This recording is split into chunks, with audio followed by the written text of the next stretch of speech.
Olha, teve um time aí que passou vergonha, só não vou falar qual. O Santos humilha o Corinthians por 3-1 na Vila Belmiro e vence o rival. Segunda vitória do Vojvoda, vamos falar sobre essa vitória impressionante do Santos depois da vinheta.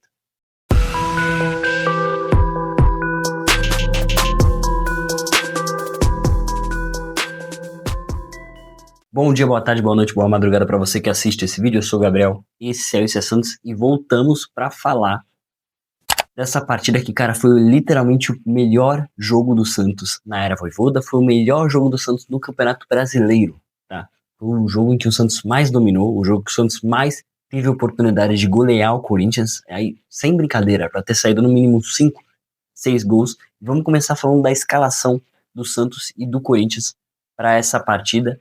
Aqui, nesse caso, a gente tem a escalação do Santos primeiro, com o Gabriel Brazão no gol, Igor Vinícius na lateral direita, Adonis Frias e Luan Pérez na zaga, Escobar na esquerda, João Schmidt, Zé Rafael, Roleiser, Barreal, Guilherme e Lautaro Dias. Aqui eu critiquei muito essa escalação, onde eu acreditava que o certo, muito não, né? Eu dei uma criticada. O certo era o Robinho Júnior entrar no lugar do Guilherme, ele que mostrava ter mais habilidade, mostrava ter mais jogo a apresentar do que o Guilherme, mas hoje o Guilherme foi muito bem, eu vou falar um pouco mais disso posteriormente.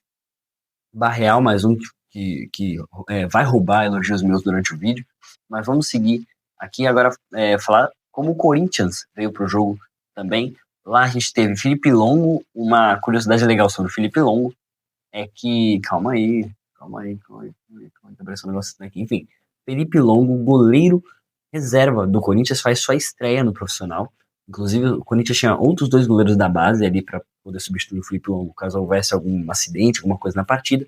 Mateuzinho, João Pedro, Gustavo Henrique, Fabrício Andileri, Hugo, Ranieri, Maicon, Breno Bidon, Guinegão, que tem feito um Brasileirão muito bom, e Yuri Alberto. Inclusive o Felipe Longo, cara, hoje, talvez tenha sido um dos motivos pro Corinthians ter ido tão mal defensivamente, não ter feito saídas de bola interessantes, não ter conseguido sair junto, obviamente, com a pressão que o Santos fez lá em cima, que foi um negócio de maluco, tá? Um negócio impressionante. Seguindo, logo no início do jogo, se não me engano, 6 minutos de jogo, a gente tem o primeiro gol da partida, e aí o Zé Rafael faz seu primeiro gol com a camisa do Santos. É um gol que lembra muitos gols que ele fazia, inclusive, pelo Palmeiras, gols de cabeça, e hoje ele conseguiu fazer gol, inclusive, no seu antigo Carrasco, que era o Corinthians, time que tomava gol também pro Zé Rafael toda hora. E o gol foi da seguinte maneira, cruzamento vindo da esquerda, calma aí, tem que tirar o áudio, eu sempre esqueço disso, enfim.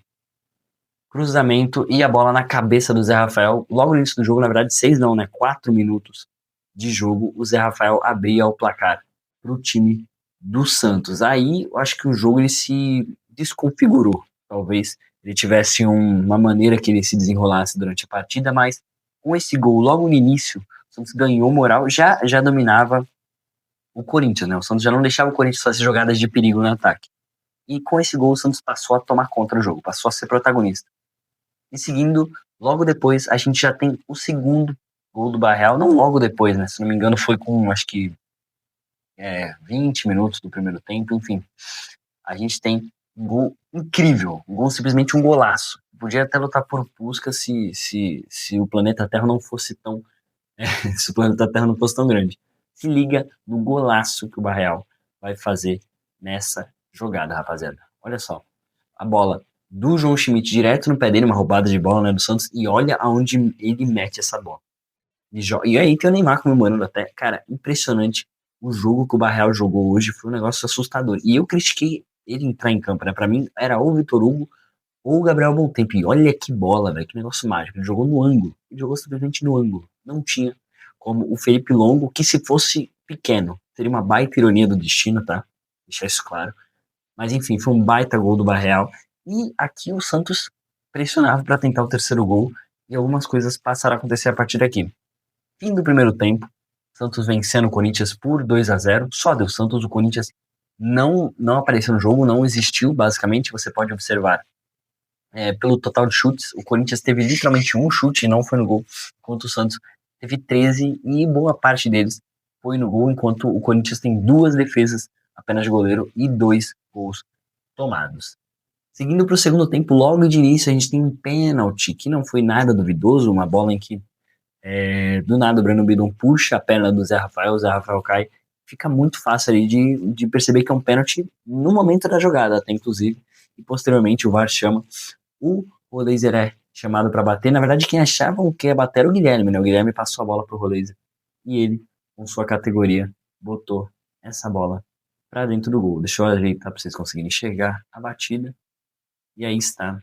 O Laser pegou e bateu no canto direito do goleiro para fazer o Santos estar na frente e vencendo por 3-0. O jogo aqui parecia estar decidido, inclusive apareceu ali de novo o Neymar comemorando. O jogo parecia estar decidido, cara, porque com 10 minutos de jogo, o Santos vencia por 3-0 o seu maior rival. Parecia que ia dominar a partir dali e não deixar o Corinthians jogar. Porém, o Corinthians teve a entrada de alguns jogadores nesse segundo tempo, né? Entrou, se não me engano, o Kaique, teve a entrada depois de Memphis e Rodrigo Garro, logo depois do gol do Corinthians, que veio numa jogada assim que não precisava acontecer simplesmente, tá? Porque o Santos tinha a bola e uma enrolação bizarra ali do Santos para poder afastar, ela vai para escanteio, direto do escanteio do lado direito do campo, a bola vai e a cabeçada do Ranielli para diminuir pro Corinthians 3-1. Aqui o Corinthians volta pro jogo, passa a apertar mais o Santos, inclusive posteriormente vem bola na trave do Memphis. O Garro não consegue ter a bola, mas o Memphis tenta puxar o protagonismo e mesmo assim não consegue fazer com que o Corinthians cresça em campo. Aqui eu tenho um post de um torcedor do Corinthians que, ao ver Garro e Memphis, ficou desesperado e falou: por que não colocou ele no início do jogo? O senhor Neves tanto, não faço a mínima ideia de quem seja, mas é um baita post e está no meu vídeo agora. Enfim, o Garro e o Memphis fizeram muita diferença quando entraram no segundo tempo. O Garro nem tanto, mas o Memphis mostrou que se o Corinthians estiver completo, tem muito mais chance de fazer um jogo de igual para igual com o Santos. E o Santos hoje teve, obviamente, a qualidade, tem seus méritos, e o Corinthians tem seus desméritos de não ter feito boa saída de bola, ter o azar de ter o Hugo Souza na seleção. Enfim, o Hugo Souza agora também deve ter perdido muito do seu valor e talvez nem vá para a Copa do Mundo por causa dos erros no jogo contra o Japão. Então, assim, realmente foi uma semana muito difícil para o corintiano.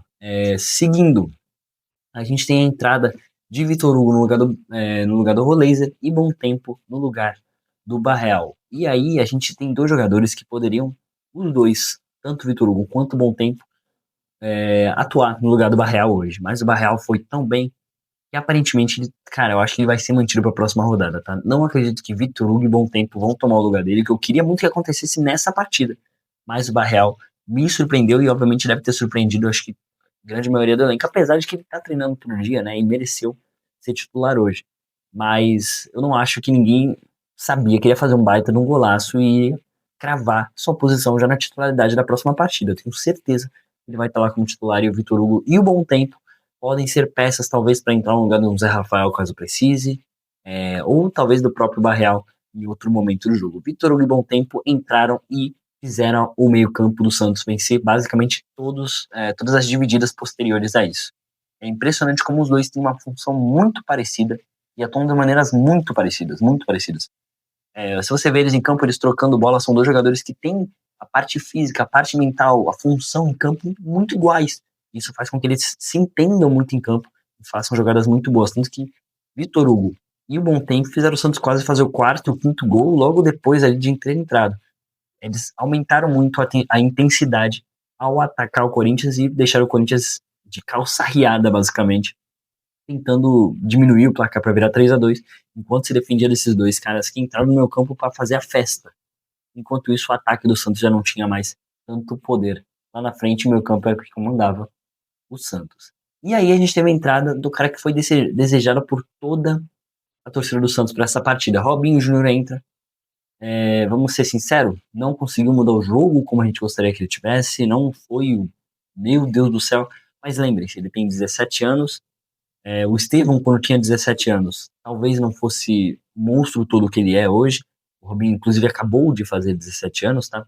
Não é um jogador totalmente lapidado, tem muito a aprender, lembrando que ele ficou muito tempo apagado da mídia, não foi um baita jogador que aparecia pra mídia, por causa, obviamente, da questão do pai dele, que eu não vou nem citar aqui, porque vai que o YouTube bane aí por besteira, mas o Robinho Júnior, fez uma partida boa, conseguiu criar jogadas, conseguiu ter a iniciativa de muita coisa, sofreu faltas que ajudaram o Santos a marcar pressão no campo de ataque, no campo de defesa do Corinthians. Então acho que foi um cara que valeu a pena ter entrado hoje, fez mais minutos e eu espero que tenha mais minutos ainda na próxima partida, que é inclusive contra o Fortaleza.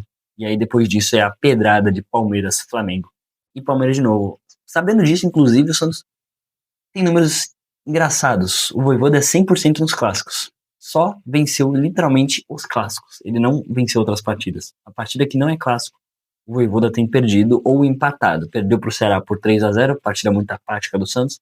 Empatou com o Grêmio, com o Fluminense, com o Atlético Mineiro.